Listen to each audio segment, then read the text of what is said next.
Welcome back to the Beta Console Gamer, and today I'm going to be taking you through the top 10 all-time best-selling Star Wars games in the US, as according to industry analyst Matt Piscatella.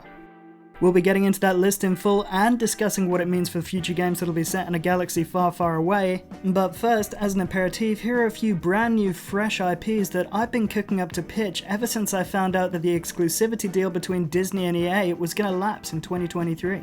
Starting with Palpatine, the heartwarming coming-of-age saga following the young adventures of this lovable scrotum. And if any of you have the brass ones to point out that this has already been heavily touched upon in the literature, I will tell you that I already know, and then I'll take you down to Uncle Owen's basement and teach you a lesson that you won't soon forget. And if that doesn't tickle your pickle, well, here's another pitch for you ungrateful jackals. Star Wars Dating Simulator. Basically, imagine mashing together the horny energy of Mass Effect 3 with the entirety of the Star Wars cast who are all inexplicably staying in the same Death Star apartment complex. And then you'll basically get the idea. Literally everyone will be playable and romanceable, from the dirty pig guards of Jabba's palace to the long-necked tall boys of Kamino, with the only exceptions to the rule being Luke and Leia, because you know why. And while you're all sitting there covered in my creativity juice, you may as well take the time to like and subscribe to my channel so that I, your new digital messiah, can continue making internet nonsense for you. Now let's get into that best-selling list as curated by the one and only Matt Piscatella, who compiled the top 10 using the plentiful information resources of the MPD Group, which is essentially a marketing research company dealing in everything from video games to beauty products. Piscatella took into account all of the roughly 106 games that have been published in the Star Wars universe from January 1995 through to March 2021, and ranked the top 10 best-selling games based on dollar sales for digital and physical editions on the Nintendo, PlayStation, Steam, and Xbox platforms. So without further ado, coming in at number 10 is Star Wars Shadow of the Empire, a single-player third-person shooter that released all the way back in 1996 on the N64 and a year later on Windows PCs.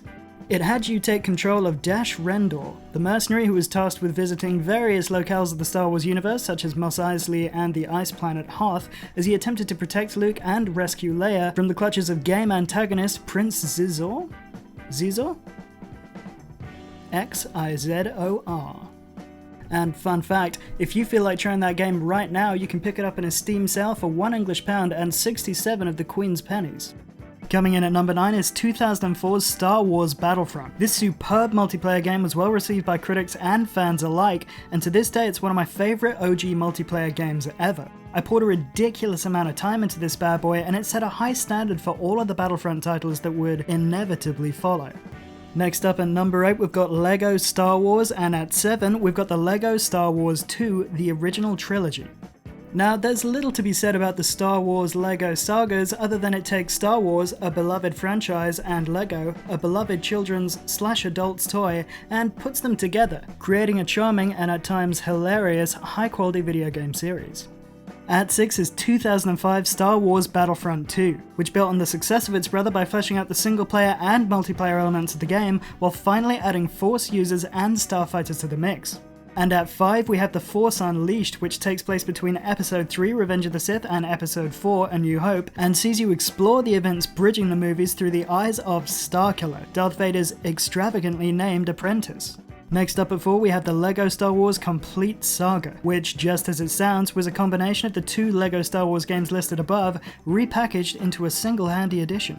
Next up on our list is Star Wars Battlefront 2, a game that launched riddled with microtransactions that kicked off a morality debate around gambling in the video game industry that still rightfully rages to this day. Thankfully, over the course of multiple patches, content updates, and the removal of said microtransactions, EA and DICE were able to turn the game around and transform Battlefront 2 into a genuinely amazing Star Wars experience that I consistently find myself circling back to even now. Jedi Fallen Order comes in second, and rightfully so, being as it is an astoundingly good game that further fleshes out the Star Wars universe while delivering an excellent narrative paired with superb lightsaber combat and well-crafted levels. Once again, Respawn Entertainment knocks it out of the freaking park, but just please make Titanfall 3, you talented monsters. Finally, number 1 on our list is none other than Battlefront circa 2015, the game that revived the dormant series and led us up to the point that we're at today. And here's that list in all of its numbered glory. Now, you may have noticed that all the way through this little presentation, I've been giving you the release dates for each of the titles mentioned on Mr. Piscatella's list, and here's why.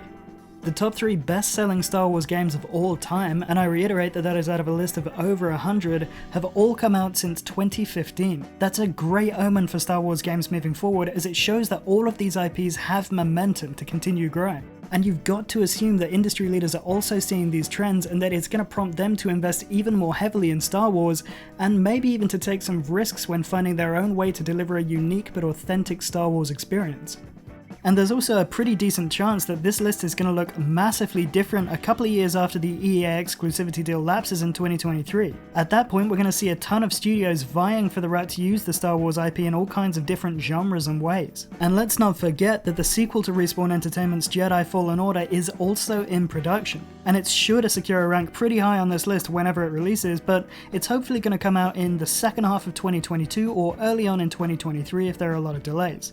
And one other thing that we can take from this list is that Battlefront fans can rest easy in the knowledge that another title in the series is coming. It's an inevitability. And that fact is only reinforced by Battlefront's commanding position at the top and third position of that bestseller list, and multiple places further down. And on that happy note, I'm going to end it for today. Let me know what you thought of the list and what games you're surprised didn't make the cut for the top 10. As always, if you enjoyed the video, please remember to like and subscribe, and to keep it here for future gaming content and news from around the video gaming industry.